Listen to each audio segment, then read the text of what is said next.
This is Edge of the Box, a podcast brought to you by WhoScored.com. Hello, welcome back to Edge of the Box, a podcast by WhoScored.com in association with Bet Victor. Joined as ever by my compadres Jonathan Wilson and Martin Laurence from WhoScored to look forward to Gameweek 2 of the Premier League. And to start, guys, and I'm going to come to you first, Martin, this time, because I always go to Jonathan first because he's my favourite. Which team or player impressed or surprised you most from Gameweek 1? Yeah, there were a few, weren't there? I think I was unpleasantly surprised by Watford as a Villa fan. Not that I didn't think that. I think I did predict a 1-1 draw in that game, so I didn't think Villa would actually win. But I always thought that sort of home advantage in that first game back with the fans, it's always going to have a big impact. But it was obviously partly Villa being awful in that first half, but also Watford just executing the game plan really, really well. And I think we just saw just how dangerous Ismaila Sarr is again. I'm amazed he's still at Watford personally. So yeah, he just exposed Matt Targett, just gave him an absolutely torrid time, didn't he? He had to get hooked at half time. Yeah. So yeah, they looked a real threat on the counter, and they sort of blunted Villa at the other end for most of the game at least. So that they were impressive. I thought Kuchka had a good debut in midfield as well for them. He was very good. Yeah, Emmanuel Dennis, I honestly didn't expect much of at all this season. I think his move sort of spurned out of 2 goals at the Bernabeu, which were the 2 of the worst goals you'll ever see. So yeah, that's the only thing he's kind of known for before this, but he played really, really well as well. So got a goal and an assist. So yeah, they were a surprise, unfortunately. Played well, deserved the win. I think in terms of the teams that the most sort of comprehensive team, as much as Man United are top of the table after their 5-1 against Leeds and were very, very good, I thought Chelsea again, just utterly dominant throughout, that controlled the entire game, really strong at both ends. And now they've just got to add Kante and Lukaku into the mix this weekend ahead of Arsenal. So yeah, they look really strong, let's say. I think it's a sort of combination of the two. In Mason Greenwood and Manchester United more generally, I thought Greenwood's movement was really good. And the way he sort of dropped off and fed to the left created space for Pogba, but particularly for Bruno Fernandes. And I think that offers a way that they can get Pogba into the team without losing one of the 2 holding midfielders. Now, when Marcus Rashford comes back, obviously he would like to be on that left side, so maybe Pogba doesn't play there then. But after everything we'd said last week about, and I think we also said we expected Manchester United to win, but could all see reasons why it might go wrong. And it didn't go wrong at all. It worked incredibly well, and they looked incredibly impressive. So, yeah, Greenwood in a United context, I'll say for that. Yeah, I've plumped for Oliver Skipp at Spurs. I knew he'd had a good time at Norwich, and I knew he'd been a big part of getting them promoted. But, there's a difference between doing that and coming in against Manchester City on the first game of the season and looking as accomplished as he did. Game epitomised by the tackle he made at the end of it. So, yeah, I was really, really impressed with him. I think he'll be a good player for Spurs this season if Gameweek 1's anything to go by. And we'll start with you this time, Jonathan. A team or player you were most underwhelmed by? It's the same game, actually. I was, again, we sort of said that United could be a team that Leeds could get at. And I know they were without Calvin Phillips, but they didn't seem to have learned anything from the 6-2 defeat at Old Trafford last year. It was a very similar game. I know Bielsa said he thought he played better, but they lost 5-1. And I think particularly given the way that Leeds finished last season, how much more defensively secure they were, that felt to me like a major setback. So I wasn't necessarily expecting them to win the game or even to take anything from the game. And I think you have to bear in mind that United's wage bill is 5 times that of Leeds. But the fact that the failings were so obvious and so familiar, I think, was a bit disappointing. Yeah, I've just gone for Villa. I won't go into it, but yeah, Villa for me. First half was one of the biggest disaster classes I think I've ever seen, and I've seen some bad days in the away end. Martin, what about you? I actually went for Leeds as well. Just because I'd worry for them, touching on what Jonathan said there, in the absence of Calvin Phillips. I know he's expected to be back this weekend, but I just think in his absence, and even with him, I'm just not convinced the balance in that midfield is right at all. I don't think Bielsa, getting back to it again, I don't know if he knows his best combination of midfield there. Like, players have dropped in and out. Rodrigo's been playing in sort of midfield or off the striker. Click sort of dropped in and out last season. Dallas moved into midfield. So, yeah, and certainly, like you say, without Calvin Phillips, and he is actually a player, as much as maybe you don't think it, certainly based on what he did with England, where he basically played every minute, he is a player who does miss a decent amount of games for Leeds. I think he's now missed double figures in each of the last 2 seasons. And in the Premier League, at least, that's 11 games he's missed now, and they've lost 8 of them. So without him, they're a lot weaker, obviously, as you would be without your best player. But still, I just think they look short in that area of the pitch. And they've been linked to Josh Brownhill today, relatively uninspiring rumour. I just don't know what their sort of limitations are in the market. Obviously, they had been heavily linked to Rodrigo de Paul previously, but he's gone to Atletico. I think he was the sort of creative midfielder that they wanted to replace Pablo Hernandez. I don't think they've done that. So, yeah, I just worry about that sort of the balance in their midfield. And I thought they were outclassed, obviously, at the weekend. I don't see them having any problems this season, but if they're looking to kick on, I think that's an issue, that area of the pitch. I think even saying kicking on for Leeds is slightly absurd. I mean, it's always a difficult thing because you're dealing with figures that are sort of a year out of date because of when financial years are. But they had the 3rd lowest wage bill going into that season. Now, maybe it was fractionally higher than that. So to finish 9th when you got the 18th highest wage bill is an astonishing achievement. And just because you finished 9th last season doesn't mean that finishing 12th or 14th this season is somehow a massive failure. It just means last season was an incredible success. I do worry slightly that expectations on Leeds are higher than they ought to be because last season was so good. Yeah, I completely agree. They've definitely punched above their weight. If you look at their squad, and a lot of that obviously comes down to Bielsa, but then I think you run into that problem that if they do sort of stall or even regress a little bit from last season, how long does Bielsa stick around? Obviously, he only signs sort of 1-year contracts at a time. So I would worry for Leeds post Bielsa personally. Yeah, and he's never done 4 seasons at a club. So this is already his longest ever stint at a club. Yeah, I mean, I don't think he'll get any grief from the Leeds fans. Obviously, they all adore him and worship him, so he won't come under pressure from them. But I'd be the same if he was to leave. The players are playing for him. They're playing with his methods. Those players under someone else, I think they'd be, flirting with the relegation zone for me. But maybe more on Leeds later on in the podcast. Martin, I believe we've got some trivia and some free bets to be won. We do indeed. We have 2 free £20 bets to give away, courtesy of Bet Victor. All you have to do is answer the following question in the comments section of this video on YouTube to be in with the chance of winning. So the question is, of Chelsea's current squad, who has scored the most Premier League goals against Arsenal in their career? So we'll reply to the correct answer of 2 random entrants in the comments. You must be over 18 or over to enter, and terms and conditions apply. So we'll come to Jonathan for his answer a little bit later in the show. Yeah, I haven't got a clue off the top of my head. No, I literally don't have a clue. Be interesting. Can I have a guess as well, though, when it comes to... Yeah, you can have a guess when we come around to it. I like to play along. Let's look at undoubtedly then the biggest game of the weekend. It's Sunday, Super Sunday. Relegation threatened Arsenal versus title contenders Chelsea, Jonathan. And Lukaku's there. He signed. We knew it was coming, to be fair, in the last few podcasts we've done. But does he come straight in? I mean, that depends entirely what shape he's in. And we're not in a position to judge that. So if he looks sharp in training, then yeah, why not? I think probably more likely he'd come off the bench. But, if he's arrived and fitted in immediately and looks sensational, why not play him? It's not that there's at the minute any Champions League games or anything to worry about. You can just play your strongest team at the moment. But Chelsea have such strength and depth. They don't need to play him. So you can look at how he's doing and make a decision based on that. I can see, having said that, I can see why you might want to get him in, given how bad Arsenal were in the air against Brentford. That maybe there is an option. You do think, we want a sort of physical centre forward, but Kai Havertz could do that. Werner could do that. yeah, it's only Arsenal. It doesn't matter that much. Yeah, I mean, we were quite damning on Arsenal in last week's podcast before they played, Martin. Now we've watched them play.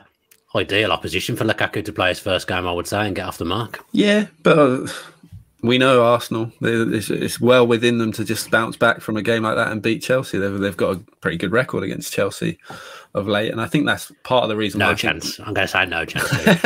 No, I don't think it will happen. Prayer. I don't think it will happen. But stranger things have happened, and have they? Name 6. Yeah, no, I can't name 6. That's for sure.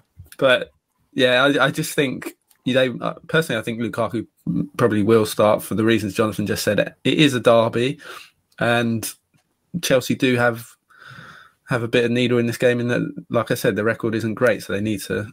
They'll want to sort of win this game for their fans. Like I said, they'll be able to do that without Lukaku, but I think he'll come in personally. And yeah, as far as Arsenal are concerned, it was just more of the same, wasn't it? I thought the sort of really worrying thing was almost worrying, but with a positive in there. Emil Smith-Rowe looked really, really good. Kieran Tierney looked really, really good. And the level between those two players and the rest was just massive. So yeah, they just looked weak again. Like, so easy to say, isn't it? They just looked weak again. And the fact that Arteta hasn't been able to solve that, I think that was one of the main things that was sort of cited as his priority when he came in. It's not happened, has it, really? So he's got Chelsea, then Man City before the international break. Could feasibly be bottom of the league at the international break, and then they come back with a game against Norwich, which, as if buts and maybes, but if they don't have a point at that stage, if they don't win that game, then he's under massive pressure. And the game after that is a North London derby. So if you're looking at sort of sack race markets, he has to be sort of near the head of the betting, doesn't he, really? But it's okay, Jonathan, when you're struggling and you're under pressure. What you need is to go and spend 30 million on a sub-goalkeeper. You know, they're getting to the bottom of the problems, aren't they? I mean, it was bizarre and remains bizarre. And the weird sort of discourse around that of, a backup keeper is our priority all summer. Like, really? Like, have you looked at the rest of the team? 30 million. And you also think, if you're spending 30 million on him, why did they let Martinez go? And the argument for that was, we needed to raise money. Well, hang on, you're just giving it straight back and more. Like, what was the point of that?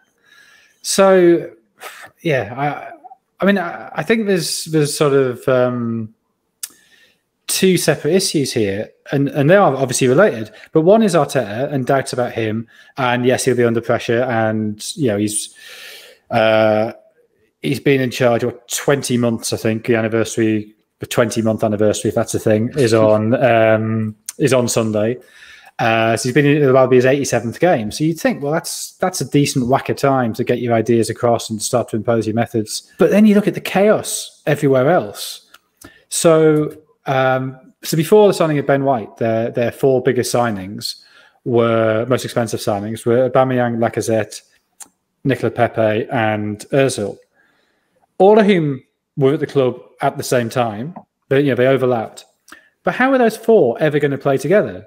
So there's no cohesion of planning. And you bring in Ben White for 50 million, who has done really well playing in a back 3, who's a very good ball-playing defender, but his aerial success rate is only 51%, which for a centre-back is really low. So for a point of comparison, Harry Maguire's is 72%, James Tarkowski is 69%. You want to be high 60s. And then you stick him in a back 4, not in a back 3, where he's got no protection, and Brentford ruthlessly exposed that. So I just don't see any sort of coherent planning.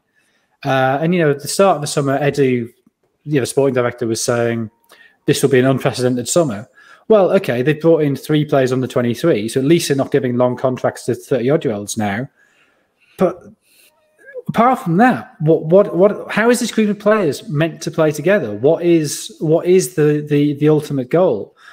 So I don't know how involved Arteta is in that planning. And it will be him who carries the can, but I'm not entirely certain it's his fault, which isn't to say he's necessarily doing a good job. I just think it's almost impossible to see what kind of job he is doing. I mean, they're just a joke, Martin. To be honest. They've spent 100 million now this summer, I think. And are they any better? I'm not sure they are. I'm not sure they are. If Villa finish behind Arsenal, I'll be devastated. Even after that Watford game. Even after that, honestly. You look at the team, though, you know. Chambers is still starting. That's part of the reason. Xhaka's still starting to get a new contract when they were trying to sell him. Nothing makes any sense with Arsenal ever. It's part of the reason. My voice. I relatively sympathise with Arteta just because I'm not sure how good that squad is. Like, is that better? Where did they finish last season? 8th. Is that better than 8th? That squad? I'm not sure it is. No. I don't really understand the Ødegaard signing either. To be honest, he played okay last season, but they did win 6 of 10 games with him in the team. To be fair. Okay, look at you with the stats. I don't know. I read that earlier on, but it stayed in my head. But I mean, I think that's actually both the last 2 seasons, they finished the season looking good. So, won 5 in a row at the end of last season in the league. Season before, they won the cup and also beat Liverpool in the league, as well as beating City and Chelsea on the way to winning the cup. And so both seasons, they sort of started with at least some optimism, and both seasons has been slapped out of them straight away. So last season, did they win? Was it 3 of the first 12 they won last season? I know they won the first 2, and then it all went horribly wrong. Or maybe it was 2 out of 12 from the end of September. So maybe it was 4 of the first 14. And then this season to lose at Brentford. And the thing, I'm annoyed with myself for that because we could all see it happening, and I'd managed to talk myself into, oh no, Arsenal actually finished last season quite well. They're okay. And that first instinct of, oh, this is the kind of game Arsenal will lose, was actually the right one. And it was obvious within sort of 5-10 minutes it was the right one. Yeah. But the Ødegaard thing, I just find it odd because they obviously targeted Maddison, who would obviously be a good signing, but Emil Smith-Rowe is quite clearly their best technical player, someone to actually build the team around, best in the number 10. I realise he can play wide, but looked very good centrally against Brentford at least. So why do they need Ødegaard? Why do they need Maddison? Why aren't they going for a winger? Like I've mentioned him before. Why wouldn't you go for an Ismail Assar? I just don't understand it. Like, where's the logic behind that? Well, I also, Sarr's a good point because we sort of knew Sarr was good before he joined Watford. He'd been sort of talked up and there was a possibility there for somebody to go and sign him if their scouting was good enough. And instead, they spend 80 million euros on Nicola Pepe, making him a joint 20th most expensive player in history. Which he scored half of his goals from penalties as well. I think they scored about 11 penalties that season that they bought him. So, I sort of, he's obviously not a terrible player, but no way is he one of the 20 best players of all time. I mean, I know that's not quite what that means, but it's ludicrous he's even in that category. Yeah, I said to you, he's barely in the best 20 players at Arsenal, and that's saying something. Well, I think yeah, and I think you can certainly say he wasn't in the best 20 players on the pitch at Brentford last Friday. No, for sure, for absolute sure. And with all this in mind, Jonathan, how many players do you think have made it into the combined 11 of the two teams? I bet it's more than I think it should be. It shouldn't be any. It should be nil. I've got one in my head who might have made it. Kieran Tierney? Tierney, yeah. I can't say anyone else being there. But I'm sure Martin's going to quash. But I mean, Tierney's sort of he's a good player, but is he actually better than Chilwell or Marcus Alonso? It's a pity selection. I'm imagining his rating might be higher across last season if that's how we're doing it. Possibly. Ratings, whatever. I don't know. But I'll take the Chelsea team, and you can put out whatever nonsense you want. You were right, Dan. There is one player. Don't worry, there is only one player, but it isn't Kieran Tierney. Oh. Ben Chilwell got a higher rating than Kieran Tierney last season. It is Bukayo Saka on the right wing. Fair.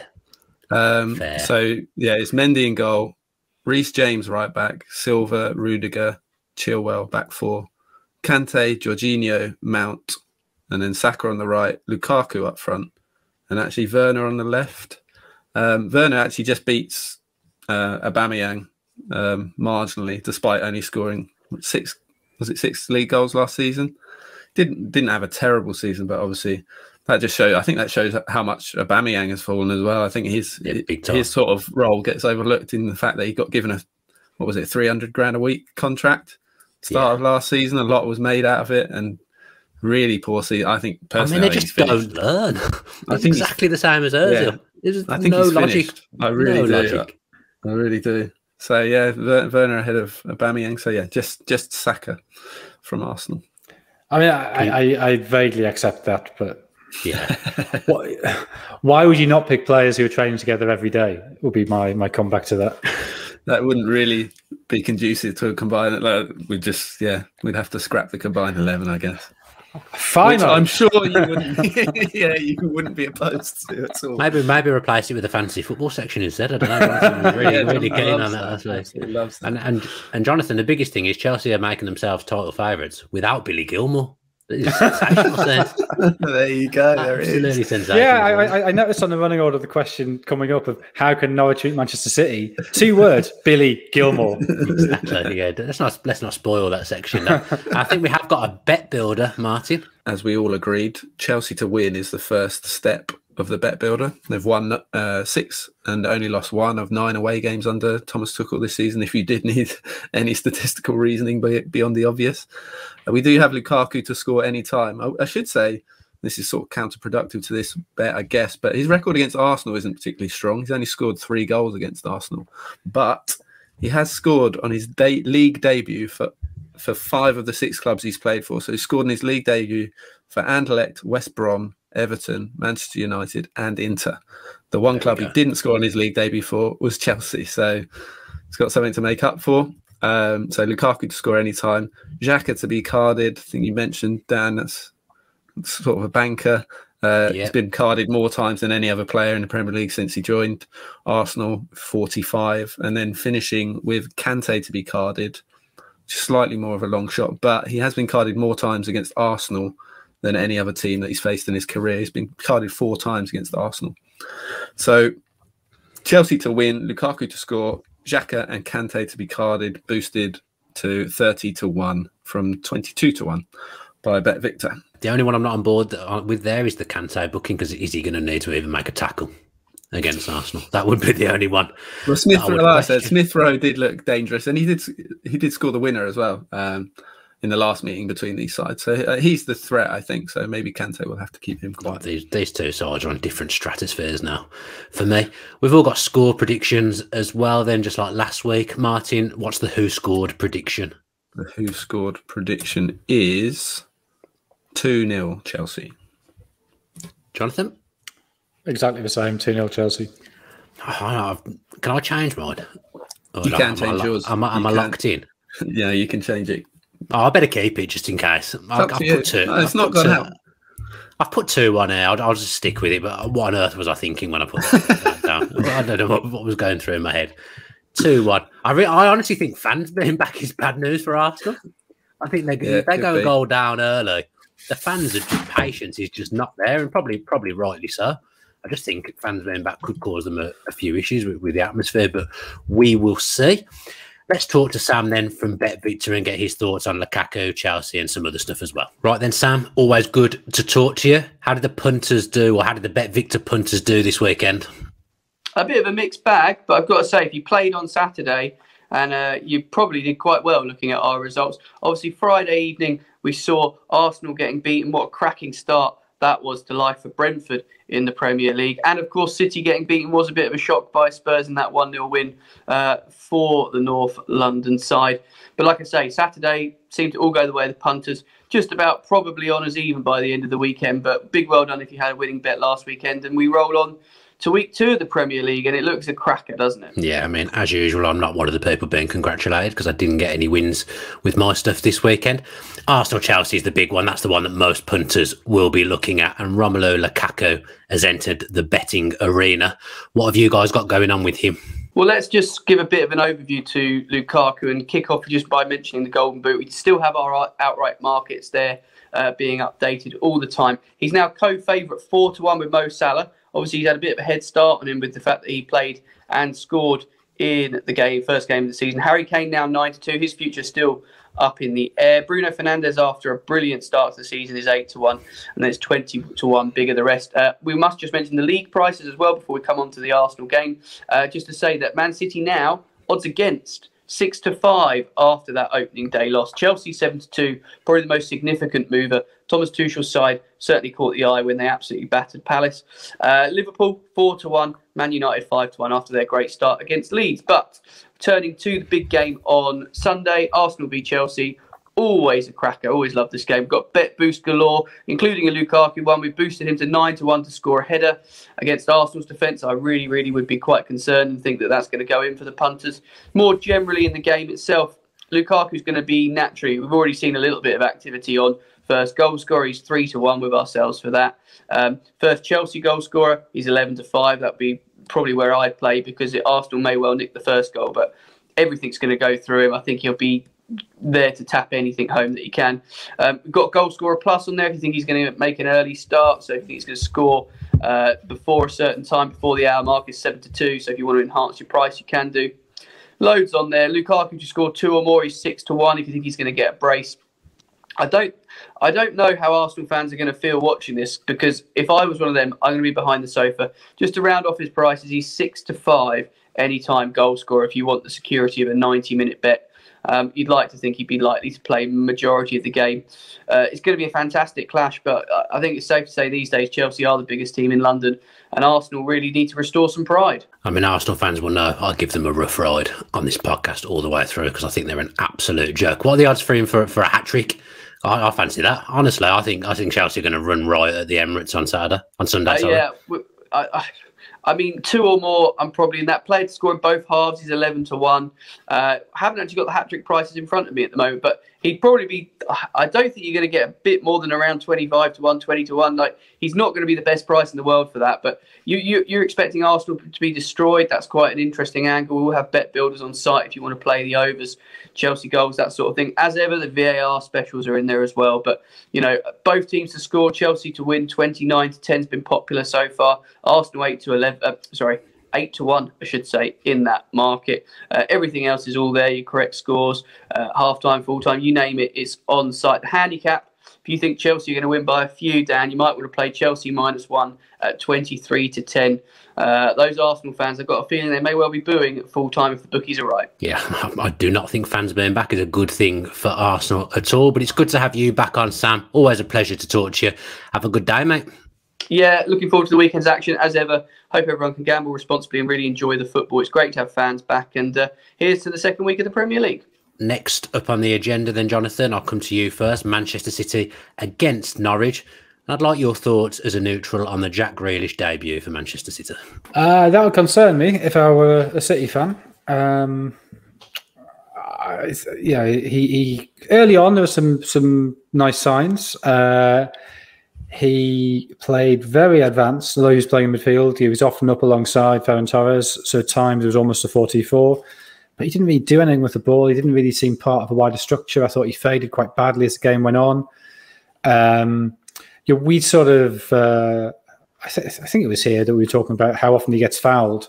So he got fouled an average of 4.2 times per game last season, which was way more than anybody else in the league. I think it was more than double all but 4 other players. And he still got fouled 5 times in this game. We sort of thought, well, he wouldn't be such a central figure. But because he dwells on the ball so much, which isn't necessarily a bad thing, but it's just a thing that doesn't necessarily fit with the way City want to play. Yeah. He fouled 4 times in the first half alone. So I look, it's very early. I think it's entirely reasonable to give him a lot of time, because if you think Riyad Mahrez took pretty much a year to get back to anything like his Leicester form at City. So this is not saying Grealish is a failure, that he'll be a disaster at City, but that was not a good debut, I didn't think. No, it was a bit like watching Villa in a game that they would have struggled in, Martin. I thought in that Manchester City's tactics seem to be, let's give the ball to Grealish and see what he can do. Yeah, that's the one thing I would say in his defence. Like they did come to him a lot for a new player. Like he was on the ball a lot. Certainly, like Jonathan says in the first half, I thought he started the game quite brightly. Probably looked City's sort of brightest attacking outlet early on, but he did fade. A lot of people were saying he got sort of pocketed by Japhet Tanganga, but I think that was more the case with Sterling. He did a very good job on Sterling. But yeah, they did target him. Every team does. Even the best teams will target Jack Grealish. Like you said, fouled 5 times. So I was surprised that it did sort of follow the same suit in that regard.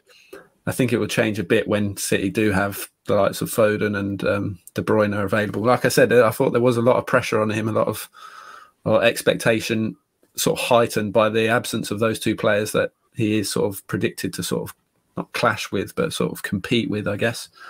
So there was a lot of reliance on him from the off, which is a lot for a new signing. And I think even in the Euros, a lot were made of his performances, but certainly as someone who's watched him every week for years, he actually looked quite nervous, I thought, playing for England at times.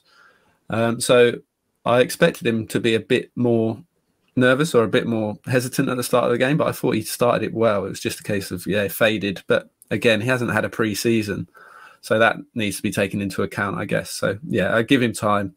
It was a tough game, but I don't think there were many Man City players who came out of it with any more credit than he did. So I think it was a disjointed team performance, and I guess that's a worry in itself, in that they need to get Grealish adapted into that.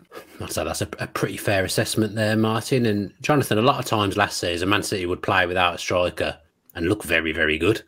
No natural striker out on the field last Sunday.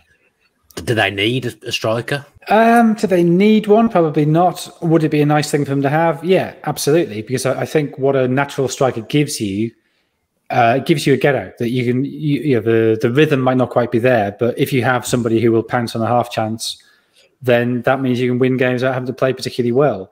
And I think that's what Aguero at his best gave them. Now, obviously, Aguero didn't play very much last season.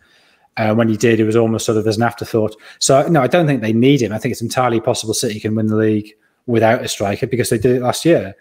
But not having one does create extra pressure, and you can see why they would desperately want one. Lewandowski's been speaking to the press, Martin. Worked with Pep before. If they can't get Harry Kane, would they go and spend big money? 100 million's been touted, maybe even 110 on a 32-year-old? They could do. I think there's been a lot, obviously, made of the amount of money that City are sort of splashing around this summer, in particular, ahead of a potential sort of transfer ban, or we don't know yet. But I think with Lewandowski, the one thing you will say, he turns 33 this weekend, but he has got better with age. He's got better since he turned 30. His strike rate's phenomenal, and while you obviously caveat that with sort of being supposedly inferior league or certainly inferior defences, he's been good enough in the Champions League, hasn't he? So I think if you look at his minutes per goal last season was 60 minutes per goal. That's outrageous. Season before that, 81. Season before that actually was his worst since his first season at Bayern at 134. So he's got progressively better.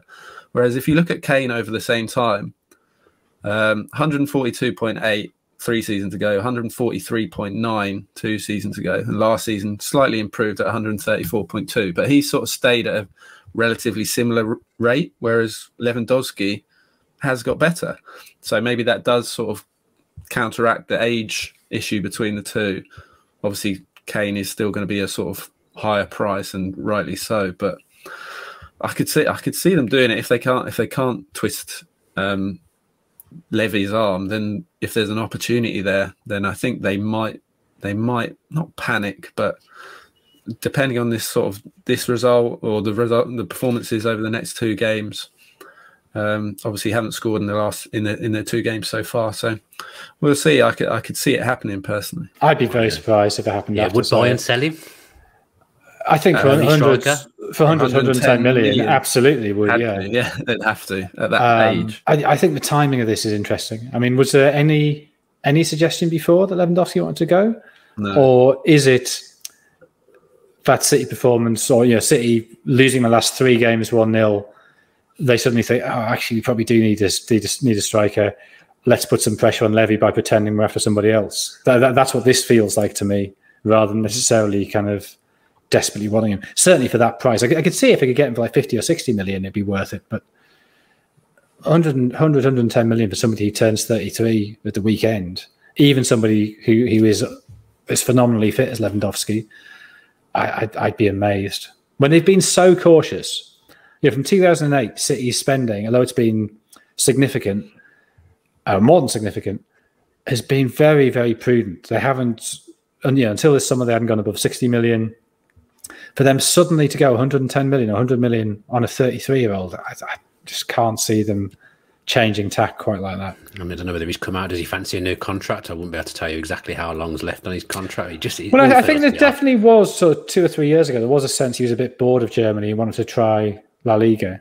Now, I don't know if that was a financial thing as well. He thought he could get one more big contract. And obviously, Real Madrid would be able to offer more than Bayern.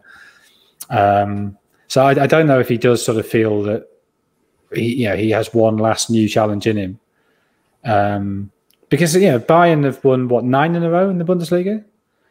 I mean, really, does a 10th make any difference? Does that? How good do you feel by wrapping up a 10th league title by 38 points at the beginning of March? I mean, it's so what? So rather than sort of playing 4 big games a year, which is what he's sort of got at Bayern, maybe that's a bit harsh, but fewer than 10 big games a year, I can see why you would want to go to somewhere like City and have sort of double that. Yeah, I mean, I couldn't tell you what winning the league title feels like, to be honest, Jonathan. I've barely got a clue what it feels like to win anything. So to tell you what it's like to win the league title, absolutely no idea whatsoever. Martin, the killer question for you: how did Norwich win this game? It's tough, isn't it? But they've done it before. They won the last time they were in the league. Obviously, that was at Carrow Road, and then they went and got smashed 5-0, I think, in the reverse fixture. So didn't really back it up too well. But yeah, they will look at the way that sort of Tottenham and Leicester have played against them, try and nullify them in that sense. But I just Norwich, I'm just not sure they've got the quality this time around. You're relying quite a lot on the likes of Cantwell and Rashica who's come in is an interesting one. But I personally, for Norwich, I've said it before, my worry would be Timu Pukki and just how many goals he can score this season, whether he can maintain his levels this time around, because he didn't last time. So yeah, I don't really have an answer to that question beyond what your answer will obviously be. Yeah. Fans back in the Etihad as well, which will make absolutely no difference to proceedings whatsoever. I've gone for 4-0 to Manchester City. Who scored, Martin? We have gone for 3-0. 3-0. And Jonathan? 4-0. 4-0. Excellent. Always good to get the same prediction in as Jonathan. Makes me feel good about myself. Come on. It's the Nuno derby this weekend. Wolves against Tottenham. Jonathan, how much credit does Nuno deserve for that performance? Very, very good from Spurs. Very dogged, very organised. He looks like he's cajoled quite a good team spirit there as well. Yeah, and I think where you sort of know he deserves credit is the fact he'd done it twice before with Wolves against City, that he's worked out a way of getting behind City. So it was one of those slightly weird games where the first sort of 20 minutes, I was sitting there sort of thinking, Christ, this could be thought of 3 or 4-0.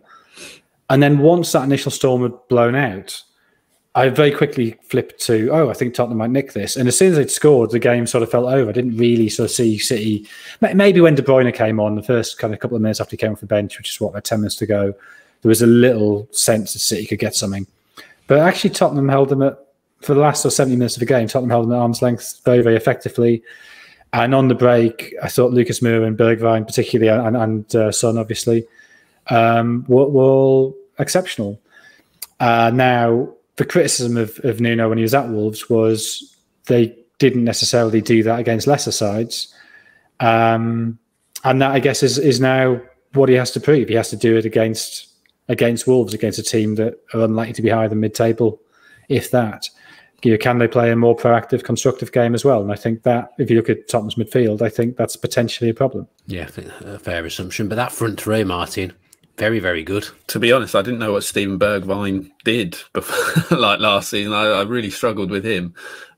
He's obviously scored against City on his debut as well, didn't he? So he likes playing against City for some reason. One player does. So yeah, they did. Lucas Moura actually got our man of the match award from that game as well. So he sort of staked a claim to stay in the side, because that is the sort of, not a problem position, but it's the one spot maybe in the front three that you'd look at and maybe could improve. As much as those two players have done good jobs and do work very hard from the front, they've been linked to Adama Traore this week certainly, That'd be an interesting one. Obviously, worked with Nuno in the past. Didn't have a great season last season, but I think got a lot of stick for his lack of output. But so much of his sort of success from the season before revolved around his partnership with Raul Jimenez.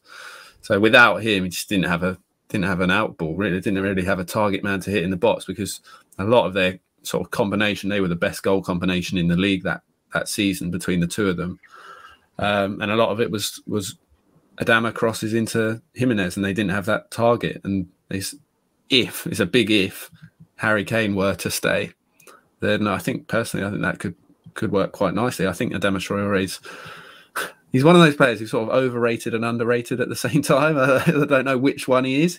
He's clearly a sort of huge threat, and he's one of those players that any team will hate playing against. If they see he's not in the lineup, they'll breathe a sigh of relief, even if his numbers in terms of goals and assists aren't that great. You just don't want to play against Adama Traore. So, and that season when he did combine with Jimenez, he was very, very good. I think he can get back to that level. He just needs that partner. So yeah, if I'd see it working with Kane, like I said, and picking him out with crosses into the box. If Kane leaves and it's more sort of linking up with Son, I don't see it working quite so well. But he's a big, big threat, isn't he? And I think that the reported fee is about 40 million euros. It's one of those where I just think it's one of those that doesn't look overly inflated to me in terms of the upside, what you could get out of him. Wolves seem to be a little bit of a selling club now. They seem to need to conjure some money up from somewhere. I'm going to go completely against you and say it would be a bad signing. Is he better than Lucas Moura? Our team's going to play high up the pitch against Spurs, where you can really utilise his pace. You know, a lot of teams are probably going to sit deep against Spurs. For me, it wouldn't really make a lot of sense. So, Jonathan, who's right, me or Martin? Well, so much depends. I sort of think you're both right. That's what boring answer that is. But I could see a potential link up with Kane working quite well. But I think if Kane goes and he comes in, he's just got a lot of that type of player who are quite good running with the ball. But what do they do with it after they've run with it for a bit?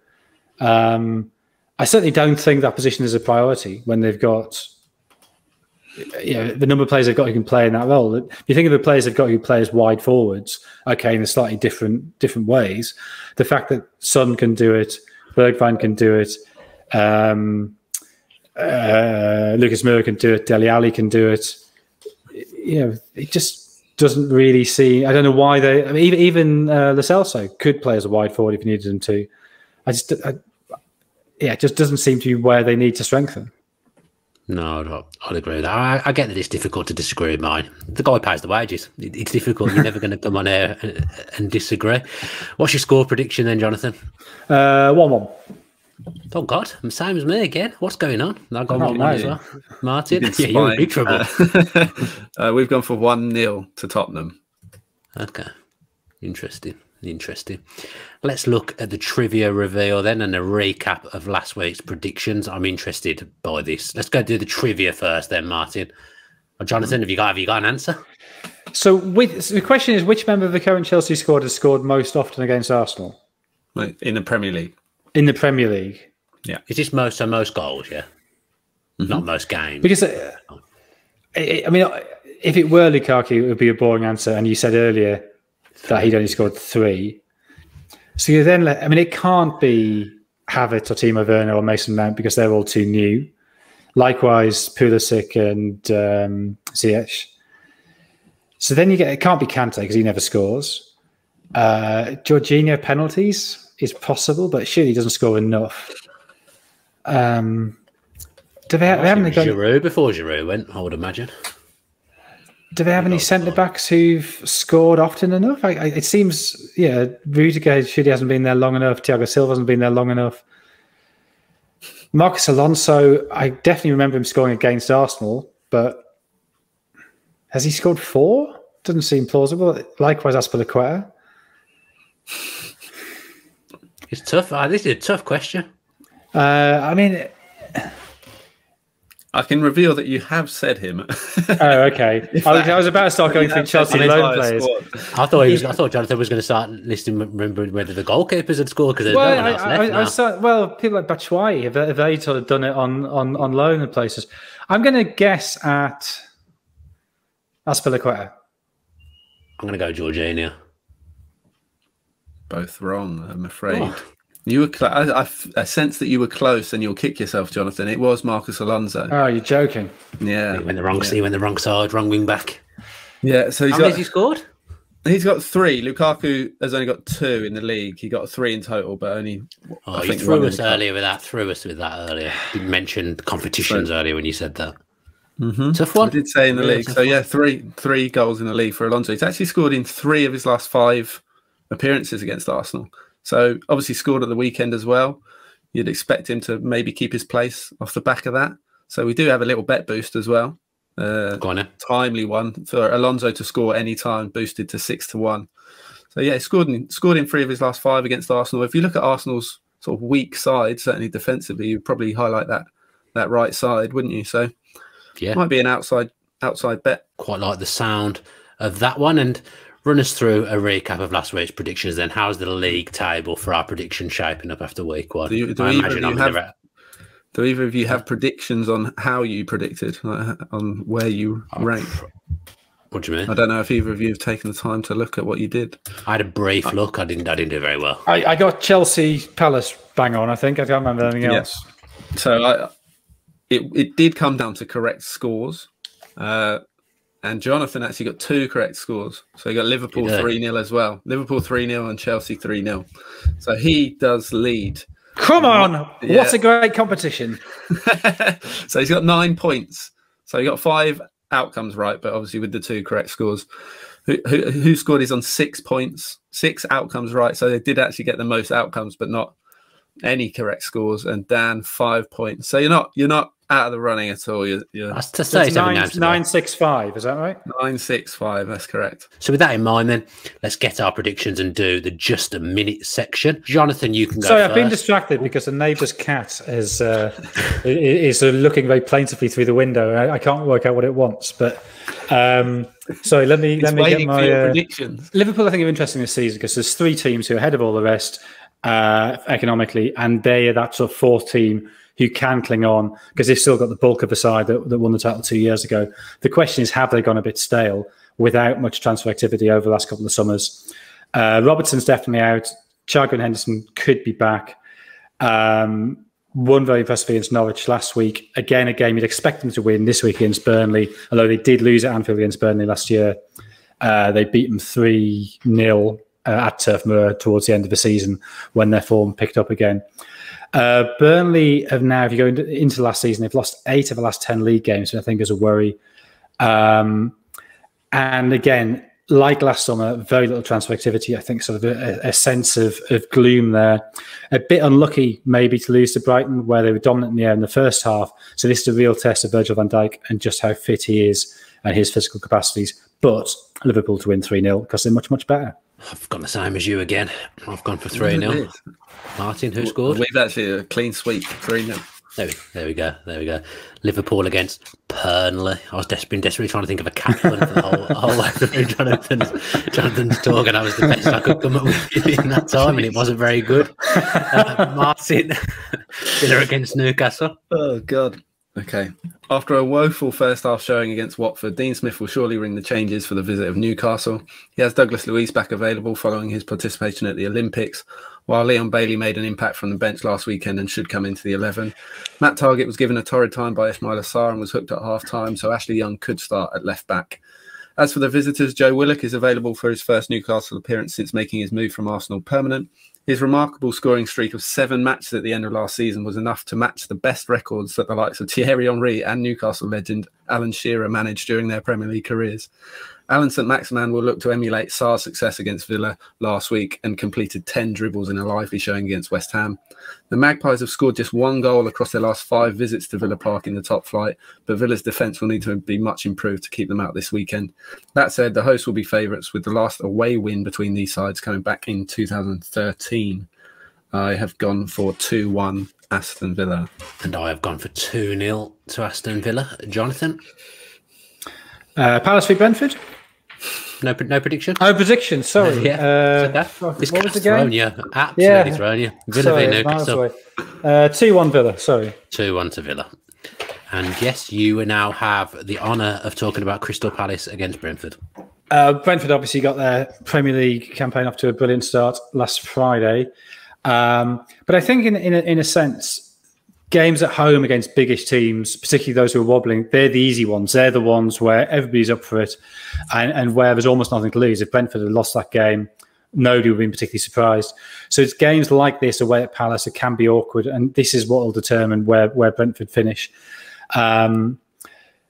They were really impressive, I thought, last Friday. The way they exposed Arsenal's weakness at the back, the organisation of the pressing. So I think this is a massive test for Palace. We talked about this before. I think what Palace have done this summer is the right thing to do. I just fear that they've done it too quickly. So again, I think this is a really key game for them. That if they can bounce back from a 3-0 defeat to Chelsea, and a lot of teams will lose 3-0 to Chelsea, this is the kind of game where they have to do it. Injuries to both sides. Lisa, Eze and Milivojevic out for Palace. Aya, De Silva and Jens out for Brentford. I'm saying 1-1. We have gone for 2-1 to Brentford. I've gone away win, 1-0 to Brentford. Martin, next up for you, Leeds v Everton. At the foot of the table after another crushing defeat at Old Trafford, Leeds' disappointing pre-season campaign carried over into their first league game. They should welcome Calvin Phillips back into the side this weekend, with Robin Koch moving back into the defence at the expense of Pascal Struijk. Junior Firpo had a tough debut off the bench against United, so may well have to make do with a substitute appearance once again. Richarlison showed no signs of fatigue, having represented Brazil at both the Copa America and Olympics this summer, with a goal and assist against Southampton. Ben Godfrey and James Rodriguez missed the opener with Saints due to COVID, and it remains to be seen if either are available, though Godfrey is perhaps more likely to return if fit. Michael Keane committed an awful error to hand Southampton the lead, so could be the man to drop out, with new signings Andros Townsend and Demarai Gray likely to keep their places over the want-away Rodriguez. This will be both Rafa Benitez's first ever meeting with Leeds and first ever meeting against the Marcelo Bielsa side. Everton are unbeaten in the last 3 league trips to Ellen Road, with Robbie Fowler the last man to score a home winner in the top flight for the Whites against Everton. 2-2. I've also gone for 2-2. Jonathan? 2-0 Leeds. 2-0 to Leeds. Interesting. Jonathan, your next game is Brighton against Watford at the Amex. But both teams started with a win, but both those games were slightly odd. Both games are 2 halves. Brighton really looked under pressure against Burnley early on, really struggled aerially against them, against set plays and corners, but came back with the substitutions in the second half and probably just about deserved the win in the end. Watford got off to a great start, Villa had an absolute shocker in the first half, but then really wobbled in that final 20 minutes and could easily have conceded an equaliser, having gone into a 3-0 lead. So it's pretty hard to know what the true measure of either side is. As I've been saying since the start, I think Brighton will be better this season. I think they deserve more from last season, but they do have a lot of injuries. Connolly, Veltman, Lamptey, Welbeck all out. And I think the real big absence is Dan Burn, because it means Solly March probably playing at left back. And if Ismaila Sarr plays as well as he did against Matt Targett last week, that could be a big problem. Having said that, I trust in Brighton's midfield, and therefore I'm saying Brighton to win 2-1. I've gone 1-1. We all know Brighton are getting relegated this season. Who scored? 1-0 Brighton. Martin, Southampton against Manchester United. After a strong start against Everton, Saints fell to a relatively convincing 3-1 defeat. It was their 16th in 23 league matches since the turn of the year, 16th defeat, moving them clear of relegated Sheffield United in terms of top flight losses in 2021. And Ralph Hasenhüttl may just be feeling the heat should his side not improve soon. He could recall the likes of Kyle Walker-Peters and Jan Bednarek, who were both surprise absentees at Goodison, though the latter scored an own goal, conceded a penalty and was sent off in the 9-0 humiliation when these sides met back in February. Rafael Varane is available, but may have to make do with a place on the bench after a strong showing from Victor Lindelof against Leeds, though Jadon Sancho could come in for his first start in place of Dan James. Edinson Cavani scored in both meetings between these sides last season, but is unlikely to be fit.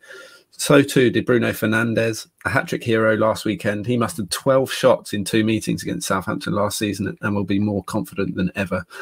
Southampton haven't won a home game against United in 13 attempts since 2003 when James Beattie scored a late winner. They have, however, scored 9 goals in the last 6 meetings between the sides, and United have now played 7 games since last keeping a clean sheet. So we have gone for Man United to win 3-1. Also, Manchester United to win 3-1. And I've gone 2-0 to Manchester United. Final one for you then, Jonathan. West Ham against Leicester on Monday Night Football. I think this is one of the first big tests of what difference fans make. I take the point you're making earlier that fans may not be a good thing for Arsenal. Well, they may also not be a good thing for West Ham. I think at this stage, Moyes has got enough credit in the bank that it won't be an issue. But without fans last season, West Ham picked up 34 points at home. Having said that, Leicester picked up 38 points away last season. West Ham did win both games between the sides last year, 3-0 at the King Power, 3-2 at the London Stadium. Both teams began the season with wins. West Ham, after a shaky first half, played very well in the second to win 4-2 at Newcastle.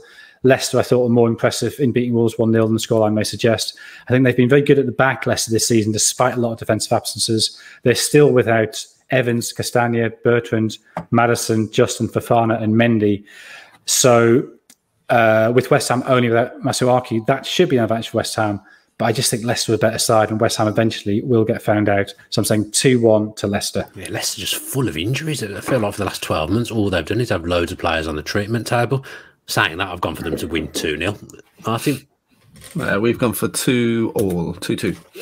2-2. Very nice. And that's the end of the Just a Minute segment that wasn't timed once by myself. So many of those guys may well have ran over 1 minute. Just 67 seconds was my longest, and I apologise your longest. If you don't count the extra 30 seconds I did when I was distracted by the cat. There we go. Yeah, that was the just the 5 minutes section. Then, right then, we are going to finish with a Saturday treble in association with BetVictor. But just before we do that, I wanted to get Jonathan's thoughts on kits with no crests. All those Puma kits that were announced yesterday. I just wondered what you thought of that. I'm appalled. I mean, obviously, I'm appalled. You know, there's a lot of terrible things in modern football, and this is one of them. Normally I'm somebody who would favour a sort of regulated free market, but I think this has gone too far. I think basically FIFA needs to step in. They need to have sort of kit adjudicators who at the start of the season say, okay, that is acceptable as your first kit, that is acceptable as your second kit. You can have a third kit if we say so, when we say so, for very specific games when both those two clash. Let's stop dicking about with this. Basically, let's make all kits look like they looked in 1982, apart from Sunderland's, which was weirdly terrible in 1982. And then, the world will be a better place. And it's a small thing, but I think you should try and make the world better where you can. This is something that FIFA can really do to help out. Yeah, and FIFA need to act. They don't act on things very, very readily. I mean, we're quite rightly, people are laying into Puma over those hideous kits. It's not just Manchester City, Fenerbahce, PSV, a whole load of clubs. Actually, the City one is less bad than some of the others. But that Juventus third kit, which I think is an Adidas kit, worse. Just horrendous. I don't think I've seen that. Oh, so bad. I mean, imagine Leeds Rhinos in a bad year. Yeah. That's it. Like the worst Parma kit you've ever seen, basically. Oh dear, it doesn't sound very nice. And also, and this is again, it's a very basic thing. Only a tiny handful of clubs should be allowed to use non-perpendicular lines, like diagonal lines. If you're Monaco, that's fine. I think pretty much, and you can have a sash if you're Peru or River Plate. In certain rare cases, away kits. If you're Crystal Palace between the years 1976 and 1982. But basically, straight line, no diagonals, no mishmash of that. I don't want a tangram. Did you have them at school, tangrams? Or was that an early 80s thing? I don't know what one is. It's like, I don't even know really, but it looks like a tangram. It's like a square that's been cut into triangles, and you kind of have to then reassemble it into a square. That's what we did for entertainment before the internet. Yeah. Okay. I'm loving the passion. I mean, to be fair, you've mentioned 1982 more than the Villa fans do as well, which is very, very rare. Go on, Martin, finish us off after I've made the podcast digress completely with the Saturday treble that we've got with BetVictor. We started with, fittingly, Aston Villa, and it's just a simple Aston Villa to win.